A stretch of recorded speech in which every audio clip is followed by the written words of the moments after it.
Hello, and welcome to Concordia University's World of Pharmacy, where we talk about all things pharmacy related. This is episode 5 of our series on the pharmacists who invented soft drinks.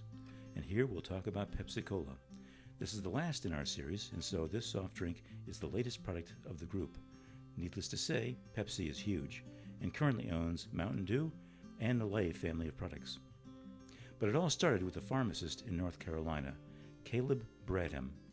I think a lot of people remember that Coke was invented by John Pemberton, but how many people remember Caleb Bradham? Yet he had much the same story as Pemberton. He was born in 1867, which was certainly after Pemberton. He graduated from the University of North Carolina at Chapel Hill, go Tar Heels, and then started at the University of Maryland School of Medicine. However, his father's business went bankrupt, and he couldn't continue his studies because he just couldn't afford it. Eventually, he opened his own pharmacy in New Bern, North Carolina. You probably aren't familiar with New Bern. It's located right where the Trent River flows into the Neuse River. Okay, that's probably not very helpful. It's a little town in the southern part of the state, and you'll have to go out of your way to visit there, but it's really quite charming. Let's say that Pepsi had humble beginnings. The town is very proud of being the birthplace of Pepsi, and you can visit the original pharmacy. It's not hard to find. Back in 1892, Bradham mixed up his first Pepsi drink, and it was soon named Pepsi-Cola to indicate that it had cola nut extract in it.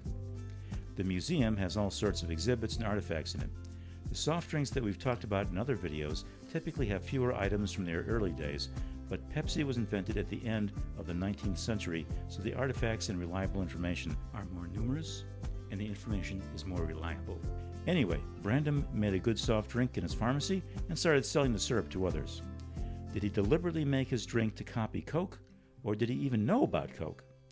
That's a difficult question because Pepsi's taste is very similar to Coke. Yet the Pepsi we taste today is not the same as the drink that Bradham invented, and we don't know what the original recipe was. We'll talk about that later. Meanwhile, not long afterwards, he bottled the drink. By this time, the bottling of soft drinks was more commonplace. I included a picture of a Pepsi stock certificate showing that it was publicly traded and rather successful in the early part of the 20th century. But all that ended right after World War I, when the company suffered huge losses when the price of sugar fluctuated wildly. The Pepsi-Cola company went bankrupt. Bradham went back to pharmacy and had a successful life there. He was a very successful citizen of New Bern, North Carolina. His house, which is called Slover House, if you want to visit New Bern, can be visited today. So why is Pepsi still around? It went bankrupt. The company lay fallow for about 10 years, but was then acquired by Charles Guth, who was the president of the Loft Candy Company. You probably don't remember Loft Candy, but they were a pretty big deal way back in the day. They had a number of candy stores around the United States which sold Coke. And Guth got into a fight with Coke because they wouldn't give him a price break on the syrup, even though he sold a lot of Coke, and he bought a lot of the syrup. So he bought Pepsi to replace Coke in his stores. At the same time, he changed the recipe. That's what I was talking about before.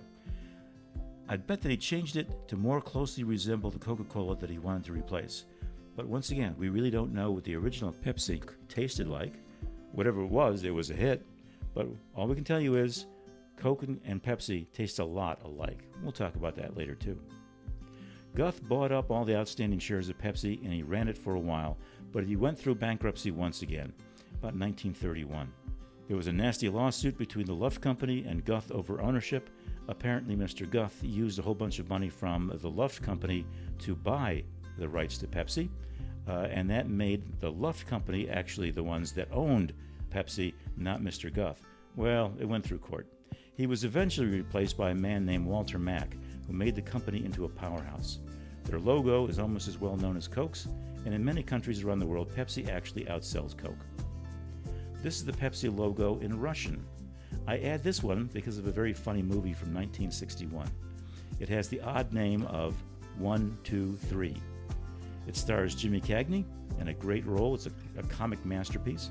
The story is about a Coca-Cola representative in Berlin during the Cold War and how Coke was trying to break into the Soviet Union market. In fact, the contract went to Pepsi instead, and the ending of the movie is particularly funny in showing this. It's an old movie, it's not a classic, it's hard to find, but if it comes on one of the old movie channels, it's worth seeing. Just like Coca-Cola, everyone's familiar with Pepsi.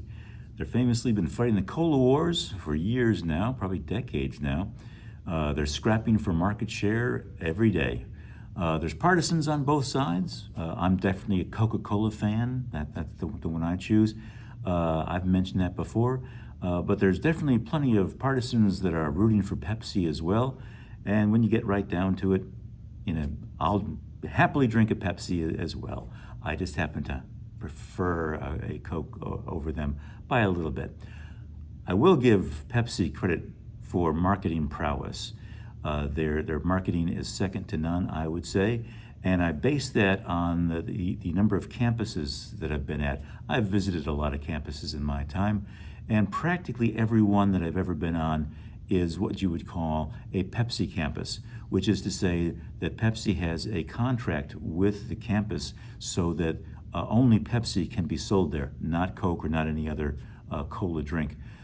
So if you want to get a cola in the bookstore or wherever they sell these things, and certainly in the cafeteria, it's going to be a Pepsi, right? And there's no doubt about that. Now, you can bring in your own Coke, of course, if you feel like it. And the same thing is true if Coke actually had a contract with the campus. But by and large, it's Pepsi.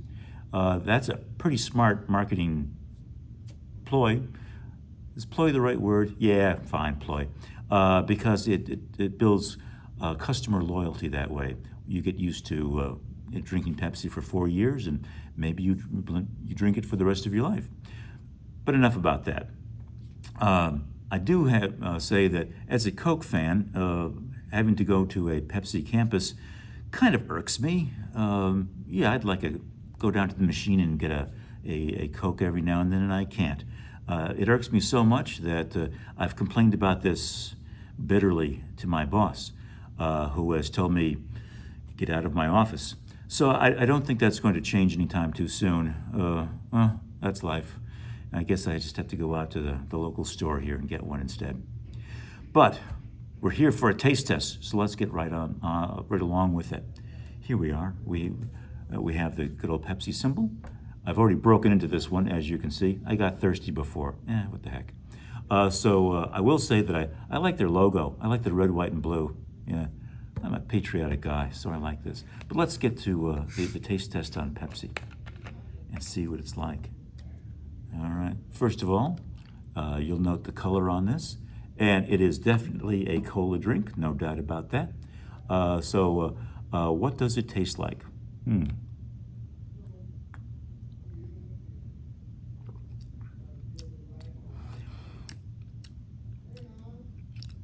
For me, I'm going to say that Pepsi's a little bit sweeter. I think most people will admit that. It's a little bit sweeter.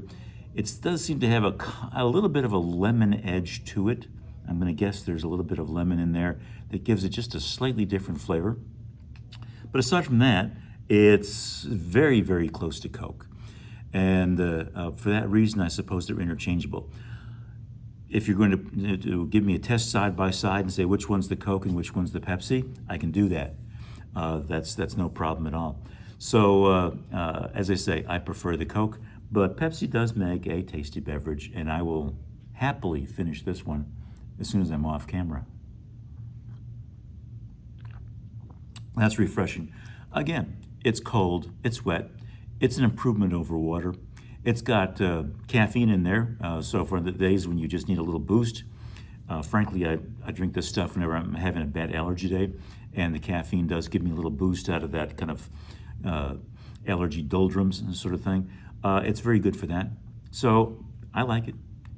As I say, it's an improvement over plain old water. Now, you also know that there's Diet Pepsi out there, and there's the heavily lemon accented Pepsi Light that's out there. These are either reduced calories or no calories. It's equivalent to the Diet Coke that I've mentioned before. And everything I said about the Diet Coke applies here as well to the Diet Pepsi. I don't like their taste, especially the aftertaste. You can forget about that. If someone gave me one, I'll happily give it to you. So I won't drink that stuff. Anyway, it's a good product. Now, last but not least, I like to give credit where credit is due. For this series, a lot of the material that I used for this came out of a single book, and here it is. This is Fizz by Tristan Donovan. This is a really fun book. You can get it on Amazon if you want. That's where I got mine from. It's very well written, full of interesting facts, anecdotes, just the whole story behind all the soft drinks that are out there, not just the ones that are produced by the pharmacists, but a lot of the ones that maybe some you've never even heard of, like Moxie. They don't make Moxie anymore, but that's here in the book. It's a great book. It's good if you want to learn more about soft drinks, but it's just a good overall read, and I'm going to recommend that one too.